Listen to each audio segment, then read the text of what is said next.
Hello students, welcome to you my YouTube channel. हमने last video जो था उसमें मोड ऑफ न्यूट्रिशन जो था वो कंप्लीट किया। आज हमारा नेक्स्ट चैप्टर है फोटोसिंथेसिस। फोटोसिंथेसिस सभी ने पढ़ रखा है, लेकिन फोटोसिंथेसिस की जो प्रोसेस होती है उसमें जो ग्रीन सेल्स होती है प्लांट्स की, वो लाइट की प्रेजेंस में कार्बन डाइऑक्साइड और हाइड्रोजन का यूज़ करते हैं और साथ ही साथ क्या बनाते हैं, कार्बोहाइड्रेट्स बनाते हैं C6H12O6 यानी ग्लूकोज। और ये जो प्रोसेस होती है ये एंजाइम्स की प्रेजेंस में जो कार्बन डाइऑक्साइड होती है उसका एक्चुअली रिडक्शन होता है और कार्बोहाइड्रेट का फॉर्मेशन होता है। जो फोटोसिंथेसिस की प्रोसेस है उसमें सनलाइट केमिकल एनर्जी में कन्वर्ट हो जाती है और यह केमिकल एनर्जी जो है वो ऑर्गेनिक सब्सटेंस जैसे कार्बोहाइड्रेट में स्टोर हो जाती है और CO2 H2O लाइट की जो प्रोसेस होती है उसमें ये रॉ मटेरियल का काम करते हैं, जिसके मिलने के पश्चात जो होता है वो ग्लूकोज जैसे कार्बोहाइड्रेट का निर्माण होता है। ग्लूकोज के 1 मॉलिक्यूल से 686 किलो कैलोरी एनर्जी रिलीज होती है। फोटोसिंथेसिस की जो प्रोसेस होती है वो ग्रीन जो क्लोरोप्लास्ट होता है उसमें होती है।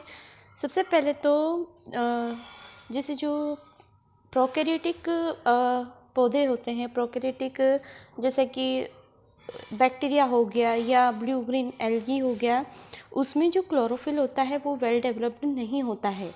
लेकिन जो हायर प्लांट्स होते हैं जैसे कि हमारा आवृत्त बीजी हो गए या ब्रायोफाइट्स हो गए, टेरिडोफाइट्स हो गए, तो उनमें जो फोटोसिंथेसिस जो एपरेटस होता है वो पूरी तरह से विकसित होता है, डेवलप्ड होता है, जिसे हम क्लोरोप्लास्ट कहते हैं। अब क्लोरोप्लास्ट का अगर स्ट्रक्चर हम देखें यहाँ पर, तो क्लोरोप्लास्ट जो है उसका जो साइज़ होता है या उसका डायमीटर अगर देखें तो 4 से 10 म्यूएम और उसकी जो थिकनेस होती है वो 2 to 3 म्यूएम होती है। इसके स्ट्रक्चर की हम बात करें तो इसका स्ट्रक्चर जो होता है वो 2 पार्ट से मिलता है, लिमिटिंग मेम्ब्रेन और सेकंड होता है स्ट्रोमा। लिमिटिंग मेम्ब्रेन जो होती है, जो क्लोरोप्लास्ट होते हैं उसके चारों तरफ लिपोप्रोटीन की बनी एक डबल मेम्ब्रेन का लेयर होता है और जिसकी मोटाई जो है वो 40 to 60 एंगस्ट्रॉम होती है। दोनों जो मेम्ब्रेन होती है उनके बीच में जो स्पेस होता है उसे पेरीप्लास्टिडियल स्पेस कहते हैं, जिसकी चौड़ाई जो होती है, वाइड जो होती है वो 25 से 75 एंगस्ट्रॉम तक हो सकती है।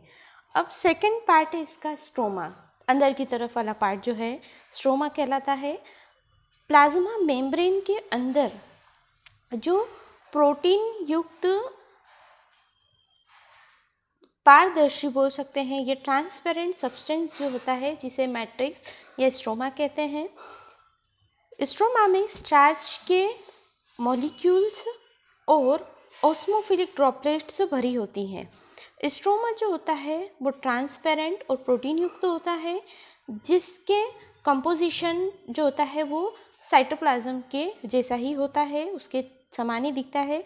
और इसमें जो होता है वो रिंग लाइक और डबल हेलिकल DNA प्रेजेंट होता है, RNA होता है इसमें, 70S राइबोसोम होता है, प्रोटीन, स्टार्च और फैट की कुछ ड्रॉप्स पाई जाती हैं। DNA और RNA की प्रेजेंस के कारण क्लोरोप्लास्ट जो है वो सेमी ऑटोनोमस सेल और ऑर्गेनेल्स कहलाता है। अब इसके साथ साथ क्लोरोप्लास्ट में जो होता है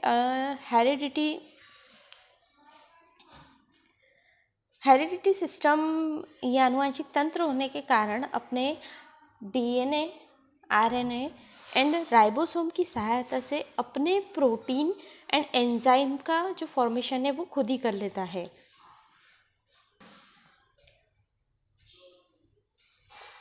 इस बात से पता चलता है कि जो क्लोरोप्लास्ट होता है, क्लोरोप्लास्ट में प्रोकैरियोटिक जो ऑर्गेनिज्म होते हैं उसके ही जैसे कैरेक्टरिस्टिक पाए जाते हैं, क्योंकि प्रोकैरियोटिक भी क्या करते हैं, सेल्फ रेप्लिकेट होते हैं, उनके अंदर भी प्रोटीन्स का फॉर्मेशन होता है।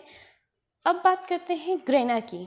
ग्रेना जो होता है, जो हायर प्लांट्स के स्ट्रोमा में छोटी छोटी सिलेंड्रिकल स्ट्रक्चर जो पाया जाता है उसे कहते हैं ग्रेना। और प्रत्येक ग्रेना जो होता है वो डिस्क यानी चपटा जो होता है डिस्क के आकार की झिल्लीनुमा जो या बोलते हैं मेम्ब्रेनस स्टैक के रूप में या मेम्ब्रेनस सैक के रूप में होता है, जिसे थाइलेकोइड्स कहते हैं। ये यहाँ पर देखेंगे आप, ग्रेनम है और ग्रेनम, ये पूरा ग्रेनम है और इसकी 1 यूनिट जो है वो थाइलेकोइड कहलाएगी। इसके ऊपर एक ये थाइलेकोइड्स जो होते हैं वो एक के ऊपर एक अरेंज होते हैं और इनकी जो नंबर्स होते हैं वो 50 तक भी हो सकते हैं। और जो ग्रेना है आपस में कुछ ट्यूबुलर स्ट्रक्चर के थ्रू जुड़े होते हैं। इन ट्यूबुलर स्ट्रक्चर को बोलते हैं स्ट्रोमा लैमेली या लैमेली बोलते हैं। जो प्रत्येक क्लोरोप्लास्ट में ग्रेनम के अंदर जो होता है वो क्लोरोफिल प्रेजेंट होता है। ग्रेना क्लोरोप्लास्ट की थाइलेकोइड्स की मेम्ब्रेन में जो होता है वो फोटोसिंथेसिस के लिए सभी प्रकार के यहाँ पे एंजाइम्स होते हैं। ग्रेना क्लोरोप्लास्ट का वह पार्ट होता है जहाँ पर फोटोसिंथेसिस की लाइट रिएक्शन और तथा स्ट्रोमा में जो होती है वो डार्क रिएक्शन होती है। हमारी फोटोसिंथेसिस 2 प्रोसेस में होती है, एक होती है लाइट रिएक्शन जो कि होती है ग्रेना में, और डार्क रिएक्शन जो होती है वो स्ट्रोमा में होती है। ये आगे हम पढ़ेंगे फर्दर में। अब क्लोरोप्लास्ट जो है यहाँ पे ये इसका स्ट्रक्चर जो है वो फिनिश हुआ।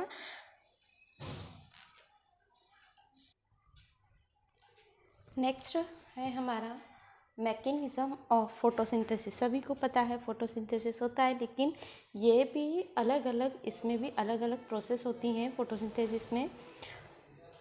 फोटोसिंथेसिस की जो प्रोसेस होती है बेसिकली 2 स्टेप में कंप्लीट होती है। पहली होती है light reaction in the presence of light and second होती है dark reaction in the absence of light and in stroma. Light reaction जो होती है वो थाइलेकोइड में होती है, डार्क रिएक्शन जो होती है वो क्लोरोप्लास्ट के स्ट्रोमा में होती है। लाइट रिएक्शन की प्रोसेस भी अगेन 2 स्टेप में कंप्लीट होगी, non cyclic photophosphorylation and cyclic photophosphorylation. और जो डार्क रिएक्शन है उसमें 3 साइकिल होती हैं। पहली होती है C3 साइकिल और केल्विन साइकिल, सेकेंड है C4 साइकिल और हेचेंड-स्लेक साइकिल, और थर्ड है कैम्प साइकिल या क्रेसुलेशन एसिड मेटाबॉलिज्म साइकिल। तो अब हम फर्दर इनकी डिटेल्स पढ़ेंगे कि ये प्रोसेस होती कैसे है। साइक्लिक और नॉन साइक्लिक फोटोफॉस्फोराइलेशन जो होता है उसमें 2 पिगमेंट सिस्टम काम करते हैं। पहला होता है pigment system first, wavelength P700। Second है पिगमेंट सिस्टम सेकेंड, इसकी जो वेवलेंथ है 680 होती है। पिगमेंट सिस्टम फर्स्ट में सबसे पहले क्या होगा, लाइट जो है वो पिगमेंट सिस्टम फर्स्ट पे आएगी, जहाँ से वो 4 फोटोन को एब्जॉर्ब करता है। 4 photon is a unit of light. 4 photon को एब्जॉर्ब किया तो यहाँ से 4 इलेक्ट्रॉन रिलीज़ हुए। ये 4 इलेक्ट्रॉन जो है वो अननोन सब्सटेंस के द्वारा एब्जॉर्ब किए जाते हैं। अब ये जो कि इसने इलेक्ट्रॉन एब्जॉर्ब किया तो ये रिड्यूस हुआ। रिड्यूस होने पे ये 4 इलेक्ट्रॉन को रिलीज़ करेगा जो कि फेरोडॉक्सिन रिड्यूसिंग सिस्टम को जाते हैं। यहाँ से अगेन ये इलेक्ट्रॉन फेरोडॉक्सिन से होते हुए अननोन सब्सटेंस के पास गए, रिड्यूसिंग सिस्टम के पास गए। देन अब क्या होगा, वहाँ पर वाटर का फोटोलाइसिस हो रहा है। 4H2 के मॉलिक्यूल आए और वहाँ पर क्या हुआ, 4OH- और 4H+, जो वाटर है वो OH- और H+ में टूट गया, तो वो 4H+ जो है वो यहाँ पर, और साथ ही साथ यहाँ से जो इलेक्ट्रॉन निकले हैं वो NADP के द्वारा एब्जॉर्ब करेगा, और उधर से 4H+ आयन से मिलकर ये 2NADPH जो है वो कन्वर्ट हो जाएगा 2NADPH में, और वहाँ पर से 2 हाइड्रोजन आयंस को रिलीज करेगा। अब क्या होता है, यहाँ पर जो फेरोडॉक्सिन है, फेरोडॉक्सिन से ये 4 इलेक्ट्रॉन जो है वो साइटोक्रोम B6 से साइटोक्रोम F में आते हैं। जब फेरोडॉक्सिन से इलेक्ट्रॉन साइटोक्रोम B6 में आते हैं तब क्या होगा, ADP जो है वो इनऑर्गेनिक फॉस्फेट के साथ मिलकर ATP प्रोड्यूस करेगा। साथ ही साथ यहाँ पर भी ADP इनऑर्गेनिक फॉस्फेट से मिलकर ATP प्रोड्यूस करेगा। अब ये जो इलेक्ट्रॉन है ये अगेन साइटोक्रोम F से प्लास्टोसाइनिन से होते हुए P700 को चले जाते हैं। चूँकि यहाँ से इलेक्ट्रॉन रिलीज हुए अगेन उसी में आए, तो this is a cyclic photophosphorylation. अब हम नॉन साइक्लिक की बात करते हैं। नॉन साइक्लिक फोटोफॉस्फोराइलेशन में क्या होता है, जब वो 4 फोटोन को पिगमेंट सिस्टम सेकेंड एब्जॉर्ब करता है तो वहाँ से 4 इलेक्ट्रॉन रिलीज होते हैं, और ये 4 इलेक्ट्रॉन जो है वो क्यूनॉन साइटोक्रोम B प्लास्टोक्यूनोन से होते हुए साइटोक्रोम F में आते हैं। चूँकि यहाँ पर इलेक्ट्रॉन का लॉस होता है, ये इलेक्ट्रॉन वहाँ पर यूज़ किए जाते हैं NADP से, जब NADPH बनता है तब, तो ये जो पिगमेंट सिस्टम सेकेंड है इन लॉस हुए इलेक्ट्रॉनों को किसको दे देता है, पिगमेंट सिस्टम फर्स्ट को दे देता है। क्योंकि वहाँ से निकले हुए इलेक्ट्रॉन जो है वापस पिगमेंट सिस्टम सेकेंड में नहीं जाते हैं, इसलिए उसे कहते हैं हम पिगमेंट सिस्टम सेकेंड या नॉन साइक्लिक फोटोफॉस्फोराइलेशन। जब इलेक्ट्रॉन प्लास्टोक्यूनोन से साइटोक्रोम F में आता है तो यहाँ पर भी ATP प्रोड्यूस होती है बाय ADP और इनऑर्गेनिक फॉस्फेट से।